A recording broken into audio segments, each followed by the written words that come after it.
Information technology and government innovation will now come to order. We want to welcome everyone who's here this afternoon. We have almost every seat full. So without objection, the chair may declare a recess at any time, and I recognize myself for the purpose of making an opening statement. Good afternoon and welcome to this hearing of the Subcommittee on Cybersecurity, Information Technology, and Government Innovation. Today we're going to explore the use of cutting-edge technology to protect America's citizens and its borders. The innovations we'll discuss also help to protect border security officials, law enforcement officers, and military personnel who put their lives on the line each and every day to keep the rest of us and our nation safe. We'll see firsthand today some of the new hardware that's been deployed. We'll hear examples of current use cases by federal agencies and what sort of innovations could be coming around the corner. Many security-related innovations are first acquired by the U.S. military. These are then adapted and adopted by other parts of government, such as U.S. Border Patrol and other law enforcement. We'll hear today how robotics, scanners, and drone technology are being put to good use at the border. We'll also discuss what may be coming tomorrow. At this subcommittee's first hearing this year, we heard from experts about how recent developments in AI, or artificial intelligence, will change the way we live and work. They said AI could revolutionize many fields. One such field is security operations. Former Google CEO Eric Schmidt, who testified before this subcommittee, testified how critical it is to our nation's defense that we maintain our edge over China in AI development. Our military has for years worked to find ways to harness AI to enhance our warfighting capabilities. And I have a message for Elon Musk today. We're not going to pause AI development or research or innovation for 6 months, because China is not going to pause its research or its AI development at any time or any moment in the near or distant future. We want to make sure we stay ahead of those who may be adversaries now or in the future. But the reality is that the capabilities of robots, drones, scanners, and other security hardware may be supercharged by advances in AI, and the implications of that go well beyond warfighting. That's why I recently wrote to the Department of Homeland Security, Secretary Mayorkas, to find out how his agency intends to use AI to stop the flow of illegal immigrants and drugs across the southern border. I've also personally spoken with Border Patrol officials about how they are using biometrics at the border, how artificial intelligence can help enhance the effectiveness of our existing technology. Guarding the border is hard. It's dangerous work. It often requires relocating to a remote area. Increasing the burden this can put on morale or the lax policies and weak leadership of our current administration. The leadership of the Department of Homeland Security should be as invested in the Border Patrol's mission as are the dedicated agents patrolling the southern border. But unfortunately, today that is not the case, and it's a situation we must change. Meanwhile, it should surprise no one that the Border Patrol is struggling mightily with recruitment and retention. And in the district that I represent, South Carolina's 1st Congressional District in the Low Country of South Carolina, we actually have a Border Patrol training academy at FLETC. And we're very proud of the work that we do there, but we also know how hard and difficult it is to recruit and retain those who want to work on our Border Patrol. Technology alone cannot solve many of the challenges we face today, but it can help alleviate the demand on manpower by providing each individual agent the tools to enable them to do their job more effectively and even in some cases more safely. In Congress, we can help make that happen. We can help ensure the most effective new security technologies the private sector develops gets into the hands of Border Patrol agents and other federal law enforcement agencies. That requires ensuring federal agencies are acquiring the best technologies developed by the private sector in a timely and cost-effective manner. It means ensuring agencies are working with small, nimble innovators as well as large, established contractors. It means ensuring red tape and other entry barriers are not preventing newcomers from competing to provide security products and services. I'm pleased that we have witnesses here today who have volunteered to come forward and share with us directly some of the hardware that's currently being deployed to keep our nation safe. And honestly, personally, I'm very much looking forward to seeing some of the demos and the technology that you all brought before this committee today. It's my hope this hearing will provide members a better appreciation of the value proposition these technologies bring today, as well as their future potential. And with that, Connolly's going to do opening statement when he arrives. Okay. I'm going to go ahead and skip to our witnesses while we wait on the Ranking Member Connolly. So I'm pleased to introduce our witnesses for today's hearing. Our first witness is Mr. Ryan Rawding, Vice President of Business Development at Pangiam. Our second witness is Mr. Waheed Nawbi, Chairman, President, and CEO of AeroVironment. Our third witness is Dr. Gavin Kenneally, Chief Executive Officer at Ghost Robotics.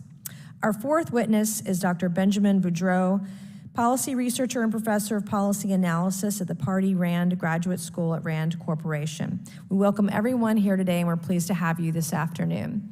So pursuant to Committee Rule 9G, the witnesses, we would ask you to please stand and raise your right hands. This is where it gets real. Do you solemnly swear or affirm that the testimony you are about to give is the truth, the whole truth, and nothing but the truth, so help you God? Let the record show that the witnesses all answered in the affirmative. We appreciate all of you being here today and look forward to your testimony. I would like to remind the witnesses that we've read your written statements and they will appear in full in the hearing record. Please limit your oral statements this afternoon to 5 minutes. As a reminder, please press the button on your microphone in front of you so that it's on and the members can hear you. When you begin to speak, the light in front of you will turn green. After 4 minutes, light turns yellow. When you hit 5, it's red. That means stop. We just ask that you wrap up your comments. You all may sit down, and I would first like to recognize Mr. Rawding to please begin your opening statement. Thank you.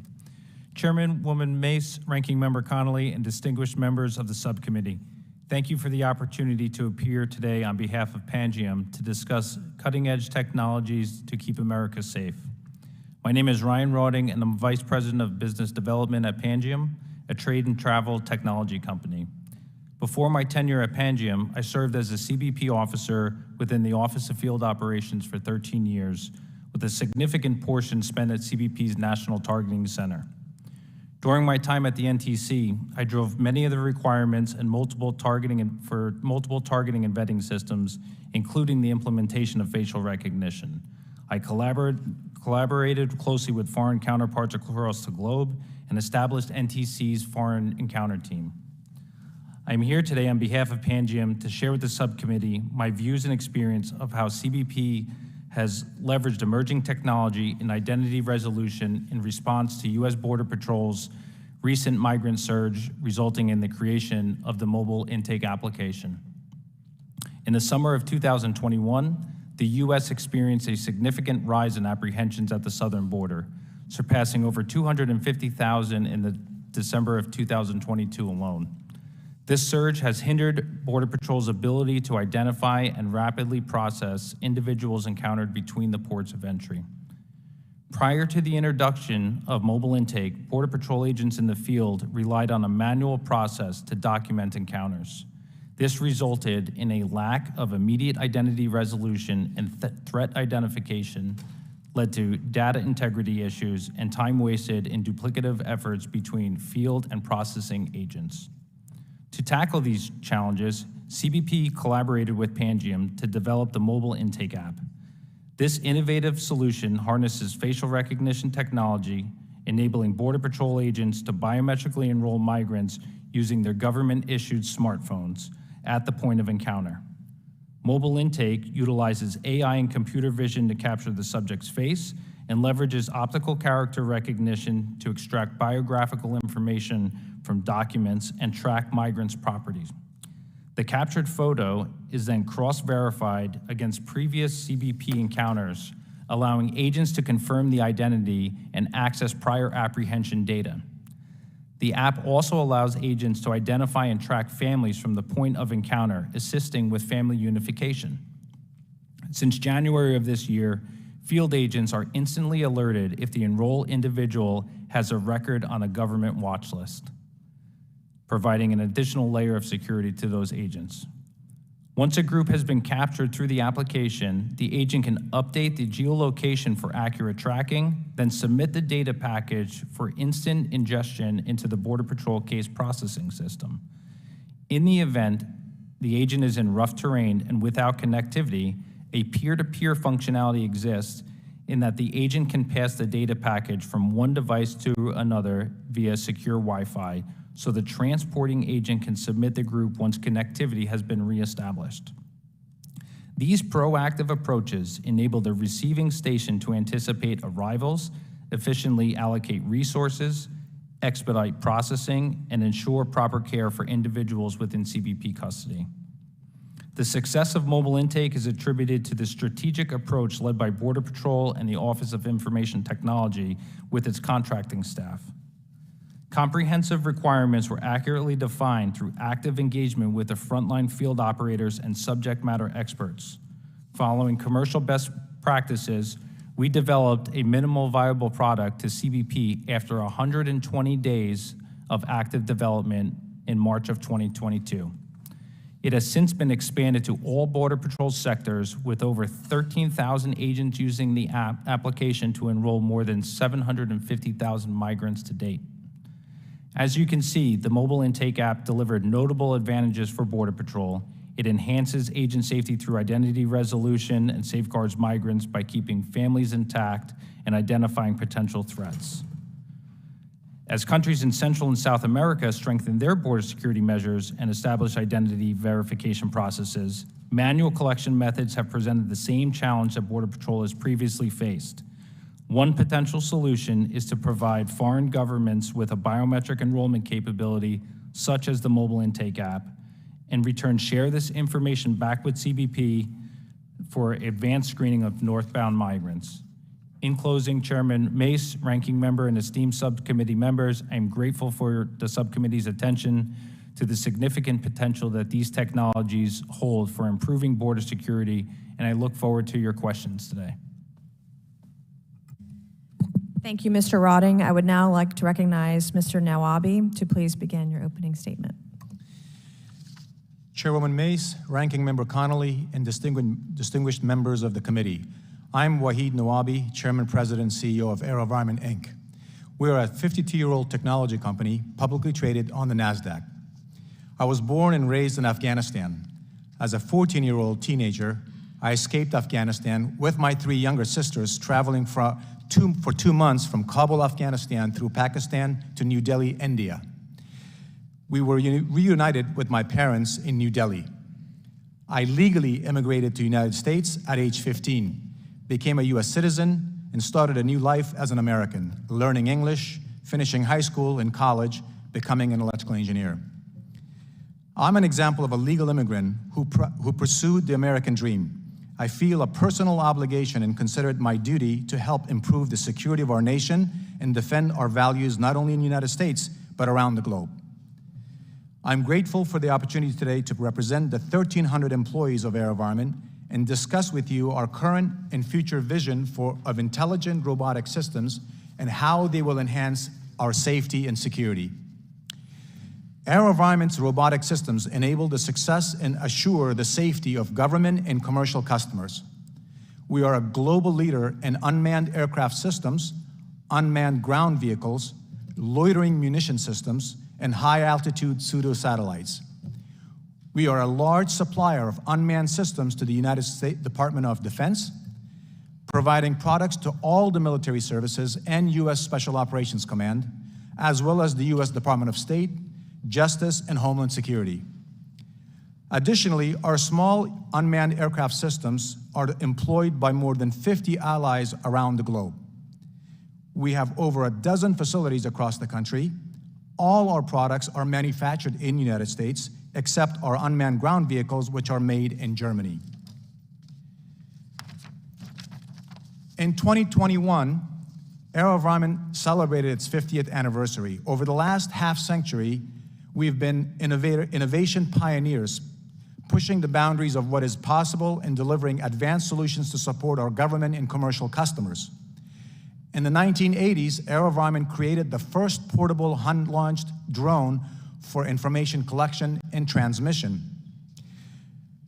Beginning in the 2000s, the U.S. Department of Defense selected AeroVironment's small unmanned aircraft systems for multiple programs of record.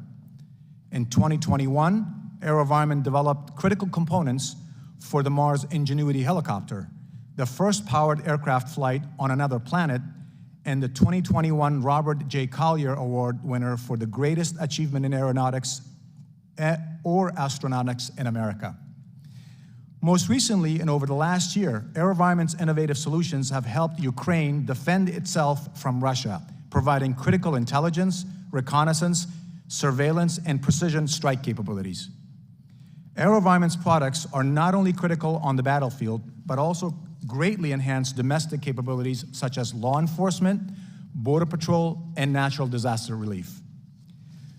Future missions for intelligent robots integrated with artificial intelligence and autonomy not only require imagination. Systems operating on the ground and up to the stratosphere will enhance global communication, transportation, infrastructure and agriculture inspection, weather monitoring, and provide disaster preparedness and relief.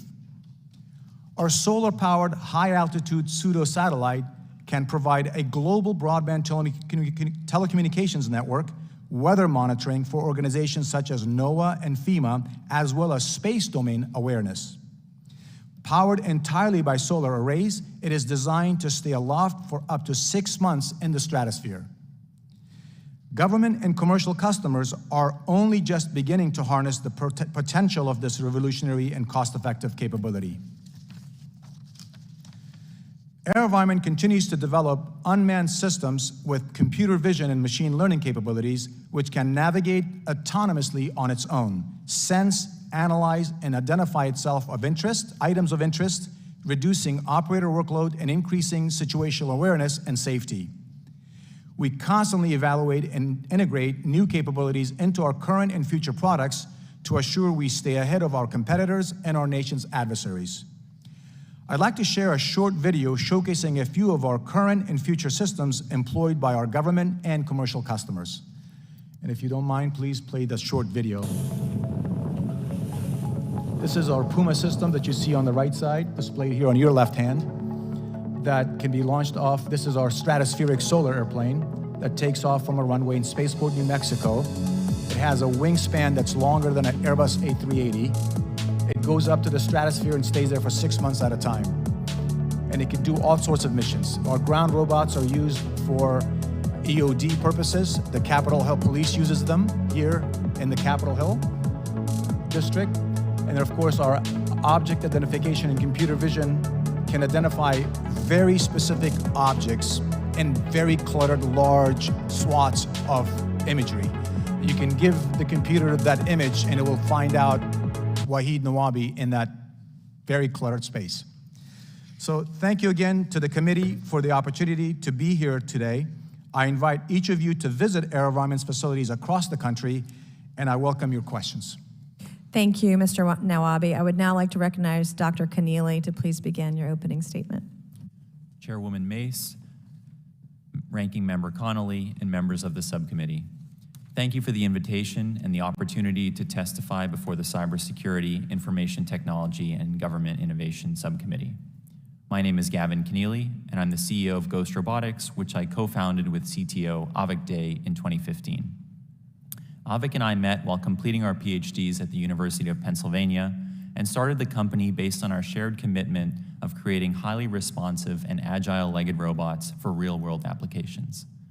Through our research, we discovered that we could design a legged robot with less complex hardware and more sophisticated software using motors to directly feel the ground through the legs. Working closely with our early customers, we developed a scalable robot that could meet government as well as commercial needs and have created this machine, the Vision 60.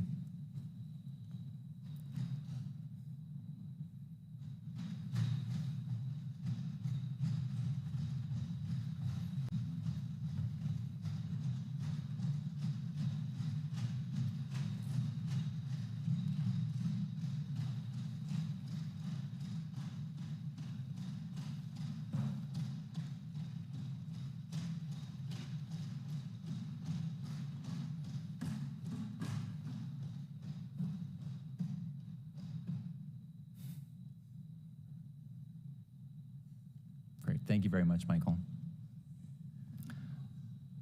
Looks like my high school algebra teacher, manager. Like an Avengers movie right now.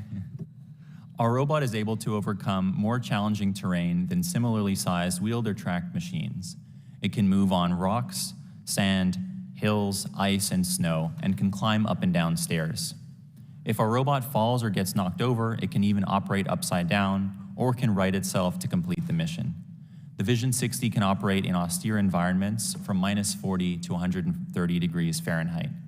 The robot leads its class in endurance and can walk continuously for over 6 miles on a single charge. When the battery runs low, the robot can automatically recharge itself by going back to a wireless charging station. The Vision 60 is currently used by many branches of the Department of Defense. It performs perimeter security at 8 Air Force bases throughout the country. The robot's ability to traverse difficult terrain in all weather and at extreme temperatures makes it ideal for environments found along the U.S. southern and northern borders. In addition, we have done field testing with the Science and Technology Office of the Department of Homeland Security. The Vision 60 platform has many features that are crucial for national security and protection purposes. It has onboard color cameras and microphones, as well as 22 pounds of additional capacity for other payloads as necessary. The robot can interface with standard off-the-shelf sensors such as pan-tilt zoom, thermal or infrared cameras, and then either analyze and do anomaly detection on the robot itself or stream the video back to the controller or base station. The robot can also interface with many chemical, biological, radiation, and nuclear sensors to identify all kinds of dangerous or toxic substances from afar. When used to traverse the difficult terrain found along the U.S. borders, our Vision 60 robot, equipped with appropriate sensors, can save lives. For example, patrolling robots with a Raman spectroscopy sensor could be used to improve drug trafficking detection. This is an invaluable asset given that according to the U.S. Drug Enforcement Administration, fentanyl is the leading cause of death for Americans under the age of 50, and the majority of it flows into the U.S. across the southern border. In addition, given that several hundred migrants die every year near the southern border from drowning or heat-related causes, a thermal camera could be equipped on the robot and used to identify them before it's too late. There are many other such beneficial applications from using these robots for data collection and as communication nodes, which will emerge with the continued collaboration between Ghost Robotics and the Department of Defense and other government agencies. Thank you, and I look forward to your questions. Thank you. The robot runs too, right? It does, yeah. It jogs. It does, yes. It can run at 2.5 meters per second, about a 10 or 11 minute mile. Yeah. Thank you, Dr. Kenneally. I would like to now recognize Dr. Boudreau for your opening statement. Chairwoman Mace, Ranking Member Connolly, and members of the committee, good afternoon, and thank you for the opportunity to testify today. I'm a policy researcher at the RAND Corporation, a nonprofit and nonpartisan research organization that manages federally funded research and development centers for the Department of Homeland Security and the Department of Defense. Before joining RAND, I served as a foreign affairs officer at the Department of State, and I earned a PhD in philosophy with a focus in political philosophy and ethics. Today, I'll concentrate my comments on the importance of ensuring that government technology deployments serve the interests of the public. The U.S. government frequently deploys emerging technologies that directly affect Americans. For example, DHS uses artificial intelligence and other technologies that can recognize human faces, track mobile phone location, and analyze social media activity.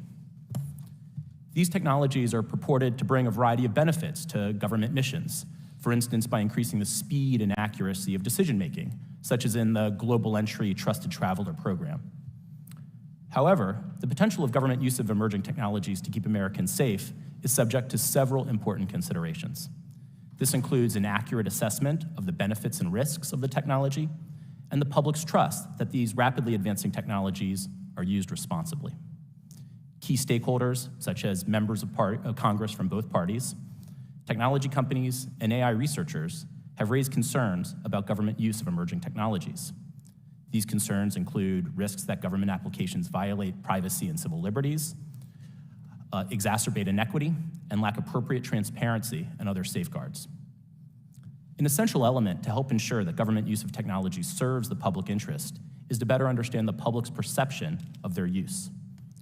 Public perception is important for several reasons, such as establish trust in and the legitimacy of government, to facilitate necessary funding and legislative support from Congress, and to foster collaboration with technology companies and operational partners. It is also crucial that the U.S. government understand the perspectives of different demographic groups, especially those voices that are marginalized, to recognize the disparate impact across communities. Greater understanding about how the public views potential benefits and risks of technologies can inform multiple stages of the technology acquisition and deployment lifecycle. Drawing on RAND research conducted for DHS, I suggest 3 recommendations for the government when it is considering deploying new technology. First, the government can take steps to ensure that long-standing core American values apply to new technologies. The U.S. government is committed to values such as privacy and civil liberties, equity and non-discrimination, and oversight and accountability. Even if newly available technologies, including AI systems and advanced robotics, assist in government missions, the protection of core values is also essential for keeping Americans safe. Second, details of the technology and specific government application matter for responsible deployment. For instance, technologies used in sensitive public spaces, such as schools using AI to surveil on students, might pose increased risks and thereby warrant greater care. Some emerging technologies, such as large language models, have capabilities beyond what even the technology developers themselves anticipate. Yet, according to the Government Accountability Office, some technologies are being deployed across government without consistent approaches to even track which technologies agencies are using. Congress can help ensure that agencies take a coherent and a risk-informed approach, and that government end users are precise about their goals for a technology, the specific context of use, and their relevant authorities. Third, new technology deployments are an opportunity for public engagement. The government should collaborate with stakeholders and communities to ensure that technology is used in ways the public supports. DHS has recently sponsored RAND research to identify methods to assess public perception, such as conducting nationally representative surveys of the public. This type of public perception research, supplemented with additional surveys, focus groups, and community partnerships, should be routinely integrated into the technology acquisition and development pipeline.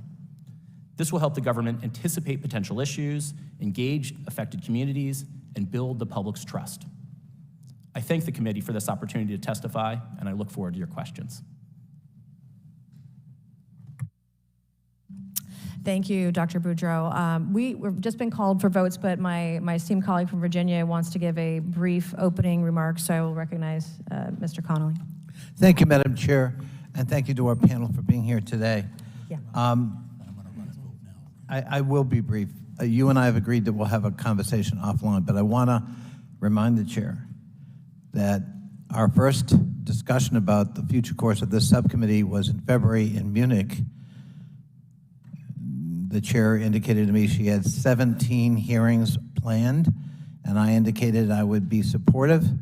However, we wanted to continue to do the bread and butter that we have done on this subcommittee with respect to FTAR and the modernization of IT in the federal government. We made an agreement about having a hearing. It is now June, almost July. We have always had, in 8 years since we passed FTAR on a bipartisan basis, 2 hearings a year on the implementation of FTAR. We created a scorecard. And according to GAO, that scorecard has helped save $25 billion. There are not many programs or pieces of legislation in federal history that save money, let alone $25 billion. I'm always open to updating and modernizing tools we have to measure progress. What I'm not open to is not having the oversight hearing at all. And I hope the chair and I can work it out for the sake of harmony on this subcommittee. I have worked with Darrell Issa, Mark Meadows, Trey Gowdy, Jody Heiss, throughout the years on a bipartisan basis on this subject matter and on specifically those hearings on that scorecard. So I look forward to working with the chair and having offline discussions, but I want to make it very clear, waiting until December to have that hearing is not something acceptable to this side of the aisle. So I hope we can work it out and move forward in a cooperative fashion. I thank the chair. Thank you, Mr. Connolly. And now that they've called votes, we're going to recess briefly for our votes, and the hearing will resume after our last vote. Thank you for your patience this afternoon. All right, we are now back in order this afternoon. Thank you for your patience.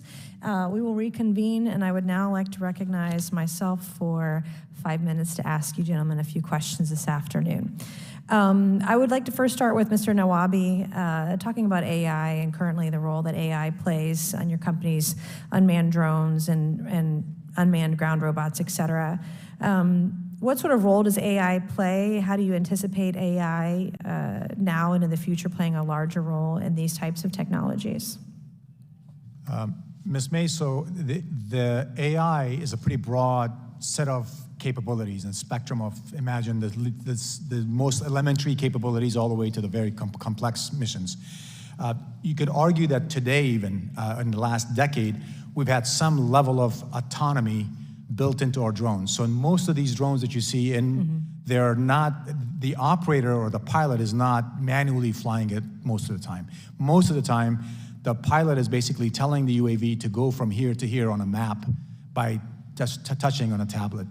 And then the UAV and the software algorithms on board, the autopilot it's referred to, it actually flies it. It tells it what to fly, how to fly to get there. So there's some level of automatic flight and control already built in. And we just launched another sort of enablement for the Puma systems called our visual navigation system. What that does is almost all drones that are made that rely on GPS for knowing exactly where they are and relative to the space they're in, and then to figure out where to go.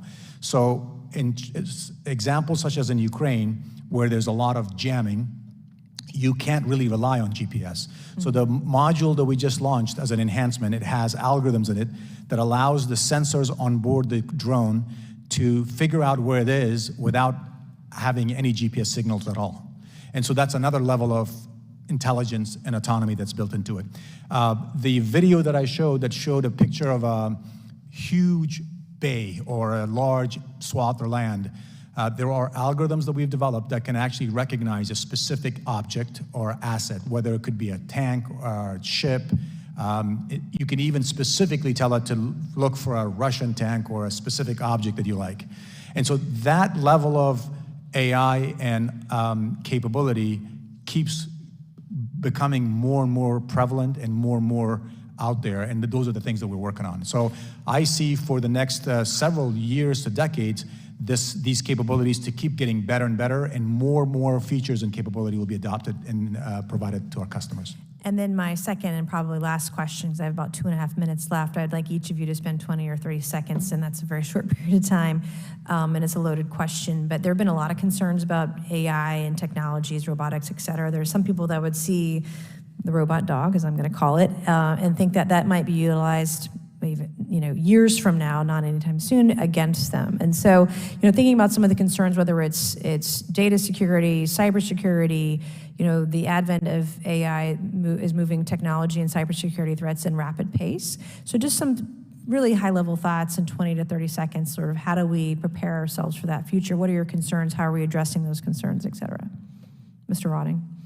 Thank you, Chairwoman.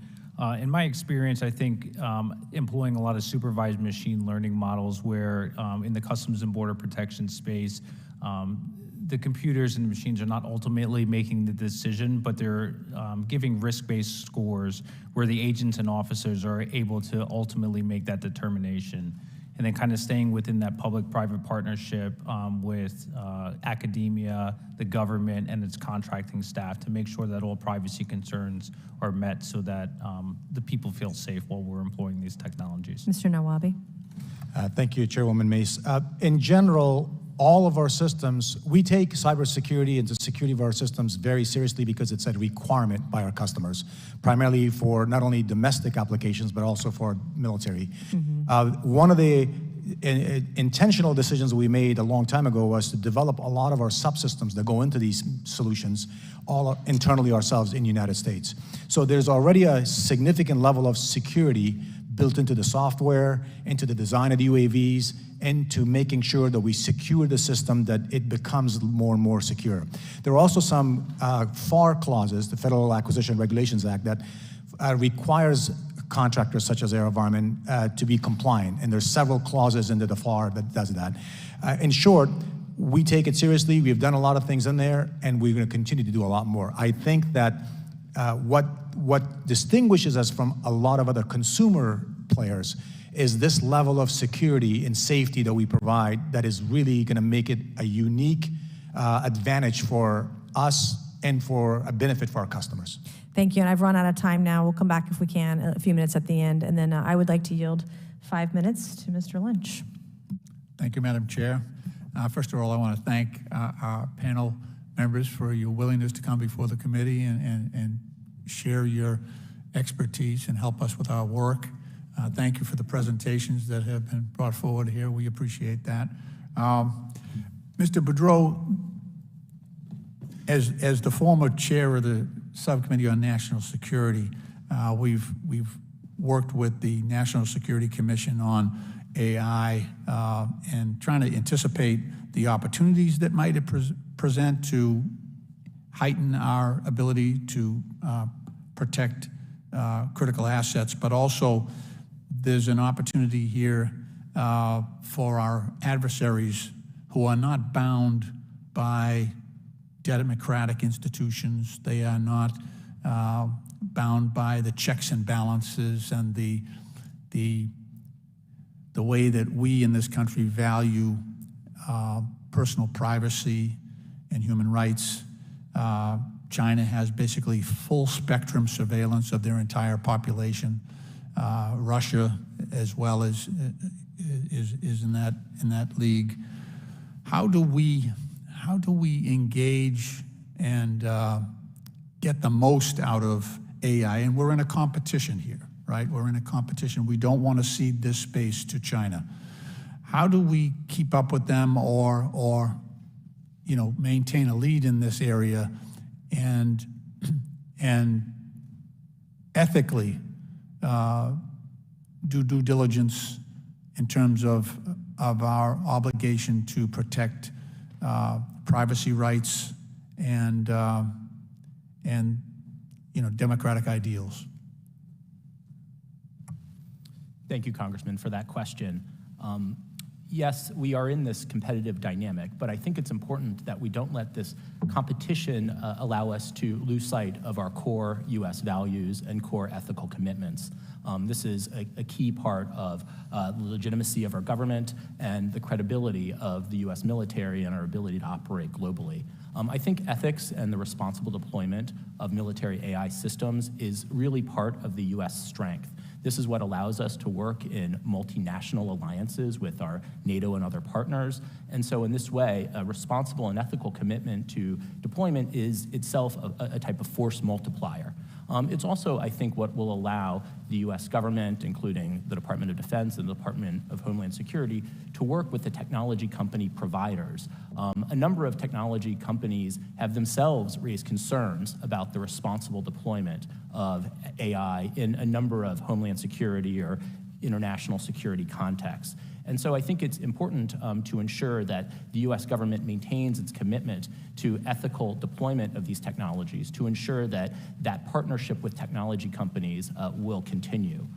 I note that the Department of Defense has stated a set of ethical principles, including the traceability, the governability, the reliability, and the equity of military AI systems. And I think there's still some work to do in the implementation of those principles, but the U.S. can be a leader in this space by showing that there's ways to deploy these types of systems ethically and responsibly. Yeah, I had an opportunity to read a book called Kill Chain. It was by one of, I think, John McCain's staffers, and talked about the need to have a human in the chain of some of these weapon systems. Mr. Nawbi, you seem to be familiar with that. How do we? I mean, it's almost a given that countries that have less accountability for leaders, such as authoritarian regimes like Russia and China, would have greater freedom to use a system that does not have a human in that chain of decision trees that that would allow the use of that weapon. How do we protect ourselves? What countermeasures? What might we be able to adopt to face that dilemma? Mr. Boudreau and then Mr. Nawbi. Yeah, thank you. I think maintaining, as the DoD itself has stated, appropriate levels of human judgment in the development and deployment of these technologies is really crucial, that there is a human that is making a decision about the deployment of technology and that they've actually tested and evaluated the technology to ensure that it's appropriate for the specific context. And so that in that way, there's a human that is actually accountable that can ensure that these technologies are used responsibly. I know that there are these pressures to reduce the level of human control, right? That might help, in some ways speed the ability to deploy these systems, but at what cost? And I worry about some of the risks associated with perhaps escalation or even proliferation of systems that operate outside of human control. Thank you. And I would now turn to my colleague from South Carolina, Mr. Timmons, for 5 minutes. Thank you, Madam Chair. First, thank you for having this hearing, and thank you all for coming and testifying. I am 39 years old. I'm a member of the last generation that remembers life before technology has just transformed things. We didn't have cell phones when I was little, and then we had the big bag phone that people remember, and then obviously the internet. I remember dial-up, and then the iPhone came out in 2007. And just think about the time between, I would say, the early 90s to the mid, 2010 to today. I mean, it's just enormous leaps forward in technology, and I think it's caused a lot of problems. I think our society has a difficult time dealing with our increased interconnectivity. It's really been the end of the media. The way that you purchase and pursue advertisements has really been a problem. And while it has caused a lot of problems in our societies dealing with that, I do think that it can also be the solution. And whether it's healthcare, fighting wars, or law enforcement, these are all things that technology can help us be more efficient at. And so I appreciate having this hearing today to discuss law enforcement and military use of this type of technology. So I'm going to start with Mr. Kenneally. The price of, what is the name of the, I call it a dog, but it's not, what's the actual name? Yeah, so the robot is called the Vision 60 by Ghost Robotics, Okay. and it is, as soon as we sell robots to our customers, they invariably come up with their own name for them. They develop this really amazing relationship. And We're how very much fond is of it? them. It was...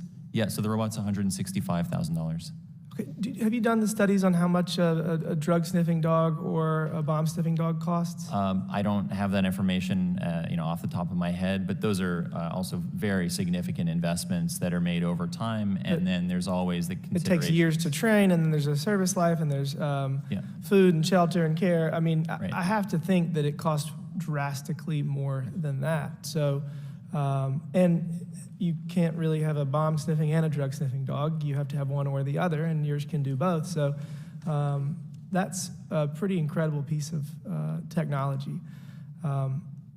And we talked earlier, the military is currently your larger customer, and law enforcement to a lesser extent? Yes, that's correct. But I would imagine that the law enforcement role has enormous potential. And Yes, there's really three main markets that we're really focused on most broadly. That would be military, or DoD, law enforcement, and first responders, and then on the industrial side. So to date, the majority of our business has been with DoD, but I think if you look at how the technology development typically happens, you look at GPS, the internet, touchscreen phones, right? It's always kind of DoD leading the charge as that initial customer, really proving out the use cases, getting the technology more mature, decreasing costs, and then it kind of goes into law enforcement, goes into industrial. Thank you for that. I think we're kind of following that similar trajectory as well. Thank you. Mr. Nawbi, the high-altitude pseudo-satellite that you showed in your video, what are the benefits of that versus a satellite? Could you talk through that? Sure. Thank you, Congressman Timmons. So there's several key advantages to a stratospheric pseudo-satellite or high-altitude pseudo-satellite. Number one, we're about at 60,000 or 65,000 feet, you're about 20 kilometers above ground. You're above all the weather, but you're still 20 kilometers. A LEO satellite is roughly hundreds of kilometers. Most of them are in the thousands of kilometers. So Starlink, for example, how high are Starlink? They're usually in the several hundred, 900 kilometers to 1,000 or so. And then geosynchronous satellites are 20,000 miles plus. And you're able to provide 5G cell service? Yes, we actually had, 2 years ago, one of the flights that you saw the video on, we flew that airplane from Spaceport, New Mexico. We took off, and we get to the stratosphere. It had an LTE payload at that time. The LTE payload, I was able to make a 4-way Zoom HD quality video and voice phone call through that airplane connecting Tokyo, Japan, Silicon Valley, Spaceport, New Mexico, and DC. What is the distance from on the ground that you can be? So one HAPS can cover about a 200-kilometer diameter circle on the ground.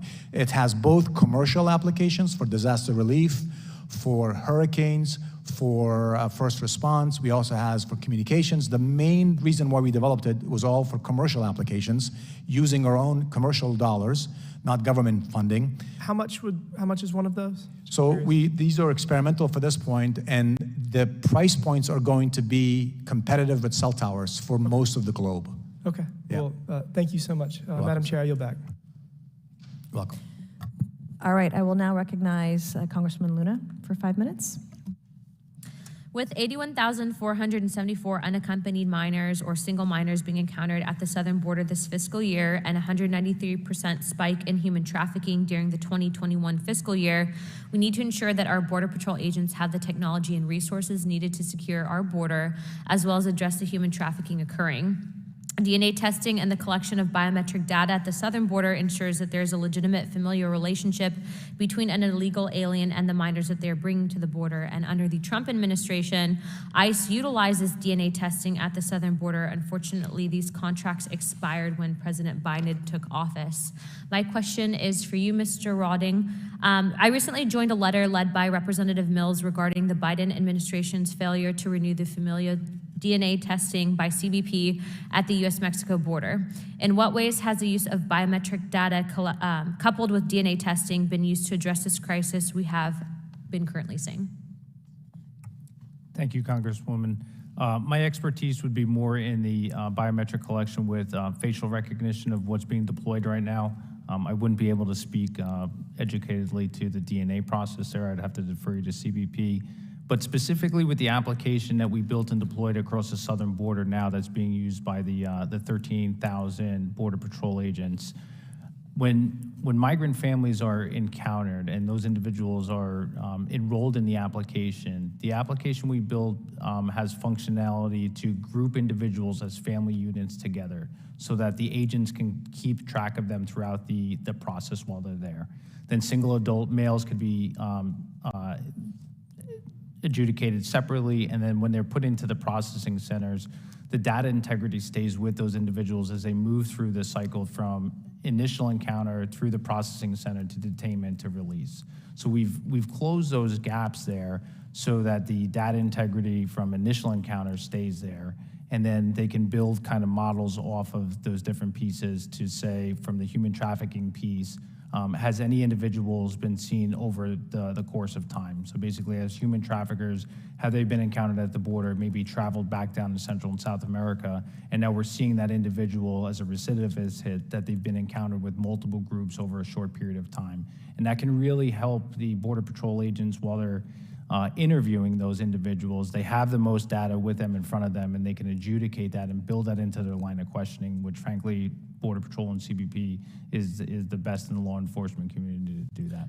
For the purposes of national security, is biographic-only data collection or the combination of biographic and biometric data collection more effective? So I guess in that process. Thank you. Yeah, the combination of both is kind of paramount here, right? So there's derogatory information or information that's collected that law enforcement agencies would have collected maybe on just strictly biographic, name, date of birth, and other information related to that. But then the biometric collection piece is where you may have an unknown subject where you'd like to vet that against them. And depending on how individuals are encountered, if they give a fake name, there's combinations of names. When you're in the field and trying to adjudicate those individuals rapidly, it's much easier to utilize a face to vet against information that you have in your law enforcement systems to say, Ryan Roding is a match on Ryan Roding. We've encountered this individual before. We've seen him multiple times. He's a face match. And then we can adjudicate the different types of maybe biographic information that I give there, but the system's able to recognize that I am who I say I am, or I'm not who I say that I am. Perfect. Thank you, Chairwoman. I yield my time. All right, I will now recognize Congresswoman Green for 5 minutes.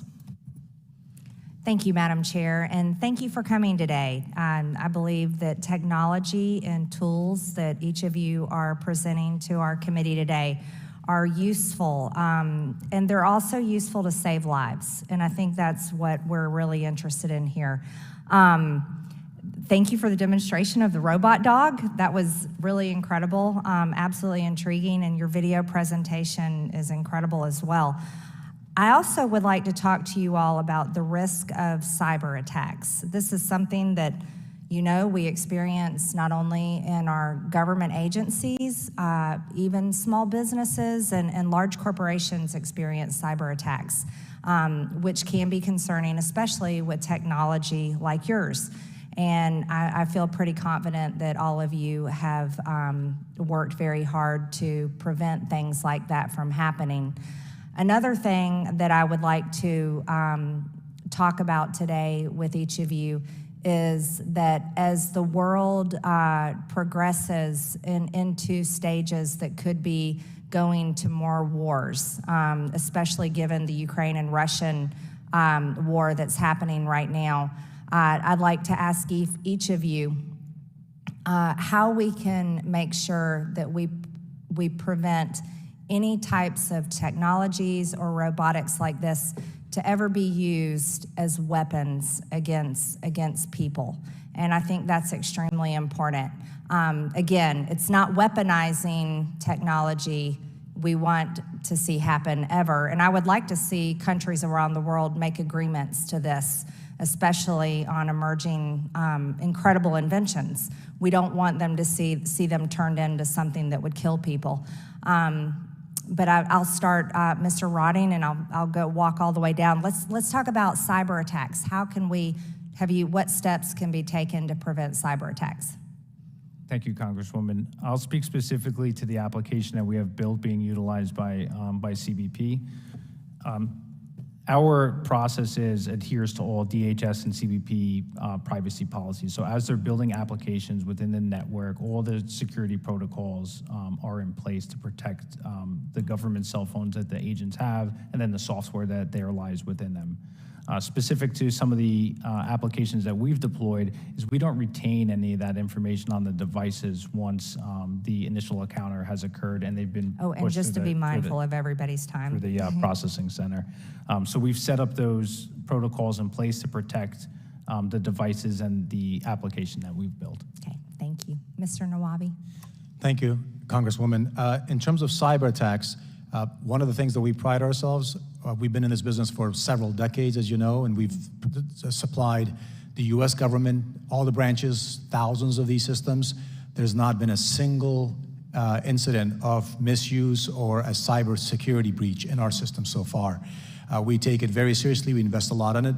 One of the things that actually helps us is the ability to design, manufacture, and source in the entire systems in the United States, and having it actually developed internally and not use open source algorithms or codes and software dramatically changes that paradigm and actually helps us protect it. And that's one of the things that we invested in many years ago, and we continue to do that. That makes us far better at this than many consumer type products that are much less expensive, but they have a lot of consequences and unintended concerns with it. Well done. Thank you. Mr. Kenneally.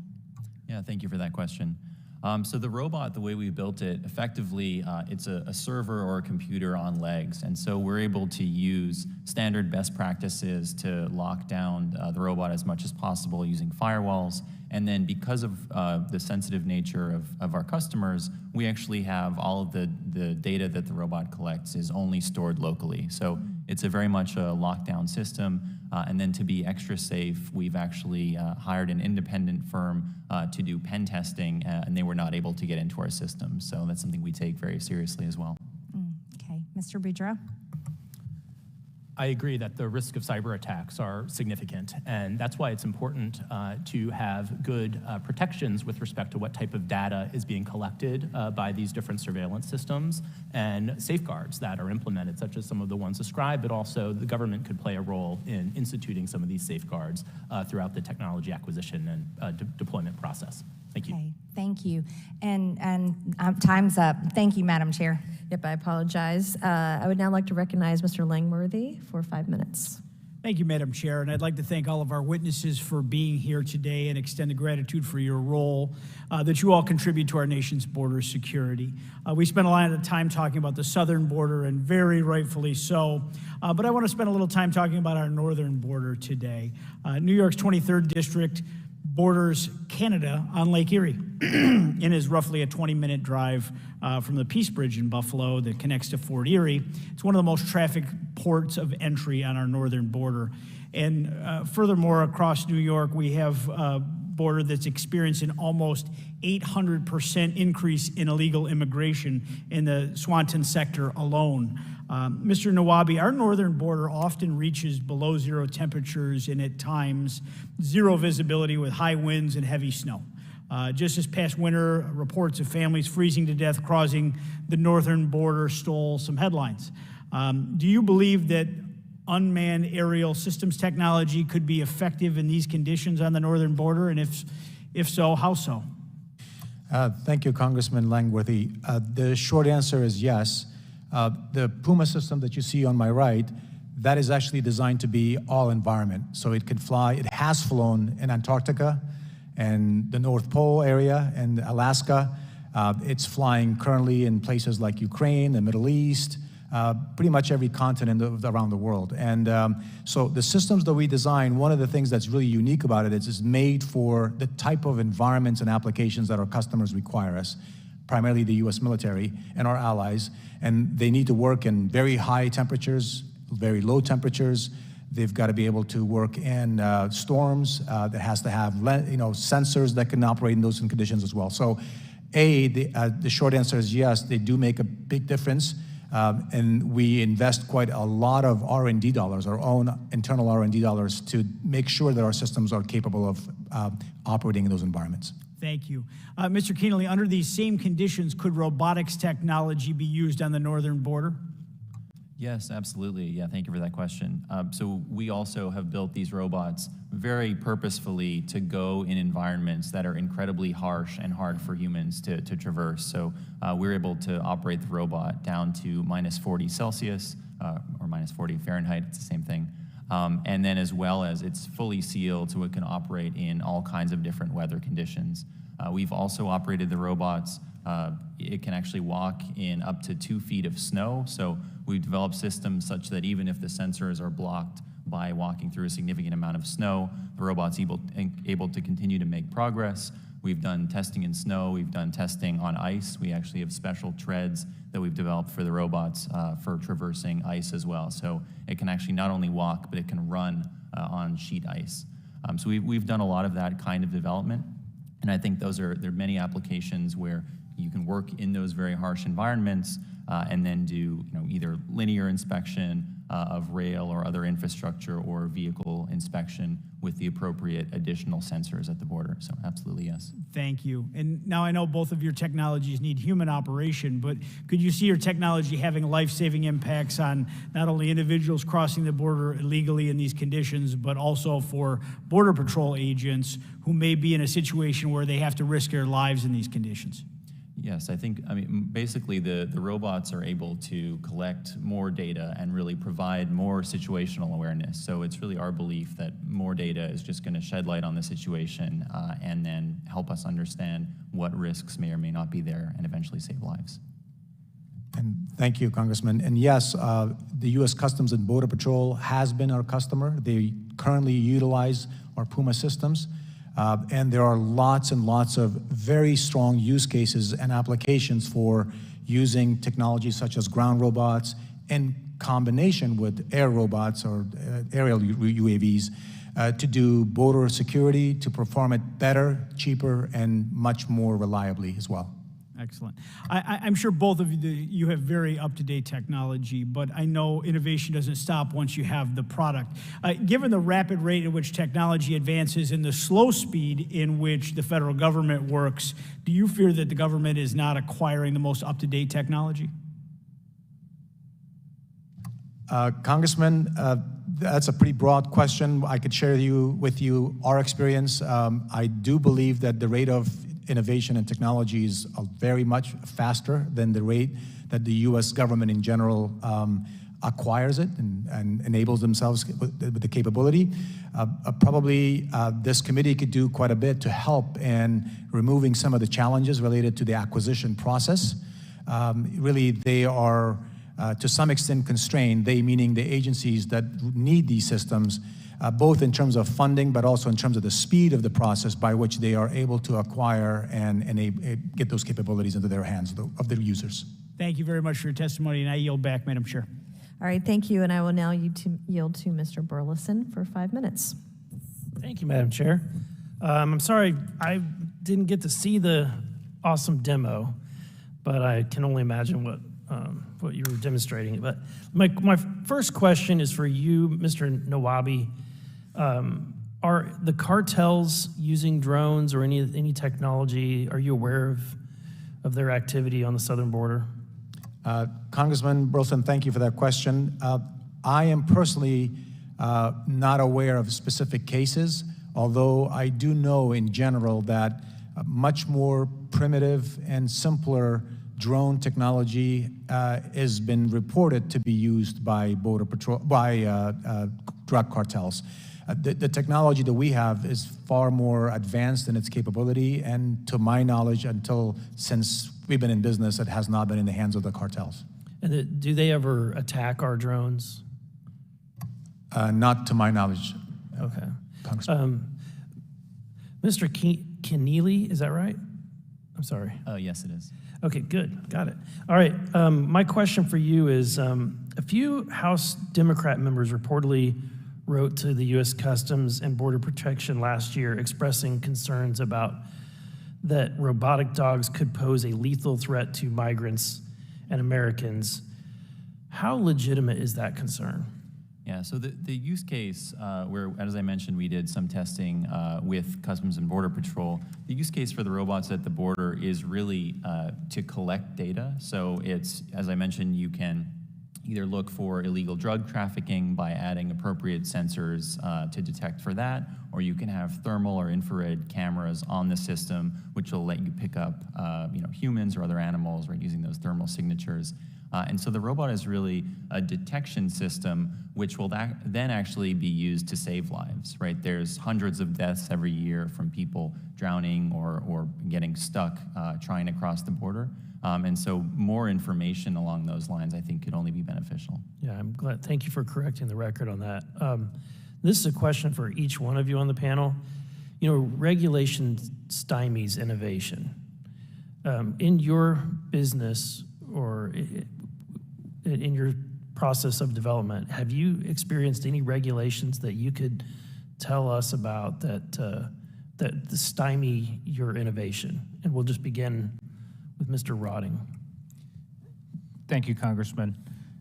In my experience and our experience as a company for some of the applications that we've developed and targeting systems for U.S. Customs and Border Protection, we're on a current contract. I think CBP's done really well with having multiple different contracts that kind of cover agile frameworks and deployment of software solutions.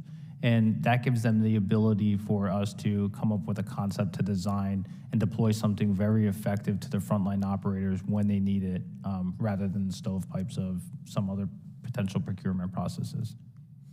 So you're saying the current setup works. There's no regulation that's been stymieing you? In the way that we're operating now for CBP under the current place, I would say that's correct. Okay. Thank you. Congressman Burleson, yes, we have experienced several regulatory requirements and hurdles. One that comes to mind right now that could actually benefit from hopefully your support is the Federal Aviation Administration, because the deployment and adoption of drones really requires its integration with the airspace, the national airspace. The UAV that you saw that flew on the stratosphere, we are actively now pursuing the certification of that UAV, similar to a commercial airliner, but it's a very different airplane. It has no humans in it, there's no fuel in it on board, there's batteries and solar cells and electric motors. So that's an area that United States, and we are actually way ahead of our adversaries. And making that easier and going faster would help. Similar to the drone on my left, Quantix was initially developed for agriculture industry. You could do inspections of power lines, utilities, railroads, bridges, yeah. all sorts of infrastructure in agriculture. But you cannot today fly this unless you're in a specific test markets beyond visual line of sight. So if you cannot see the drone, then you can't fly it. And a lot of these applications require these drones to safely, and the technology exists for them to operate beyond visual line of sight. And that's another area that, again, FAA is involved, and they should be, but helping the regulations to address the current technology advancement and the pace by which the technology is advancing is really critical. And to not only help us as a country, but to allow us to stay ahead of our adversaries and to enable our domestic law enforcement agencies to be able to use these effectively as well. Thank you. In closing, I want to thank you all this afternoon. Thank our panelists once again for their testimony today. Recent developments in AI will change the way we live and work, and we must maintain our edge over China in AI development. The capabilities of robots, drones, scanners, and other security hardware may be supercharged by advances in AI, and we've seen some of those advances today. We can help ensure the most effective, newest security technologies the private sector develops gets into the hands of our Border Patrol and other federal agencies to keep our people, our citizens, and our nation safe. So I want to thank all our witnesses today, Mr. Rawding, Mr. Nawbi, Mr. Kenneally, and Mr. Boudreau, for your testimony today. With that, and without objection, all members will have 5 legislative days within which to submit materials and to submit additional written questions for our witnesses, which will then be forwarded to the witnesses for their response. So if there's no further business today without objection, our subcommittee stands adjourned. Thank you.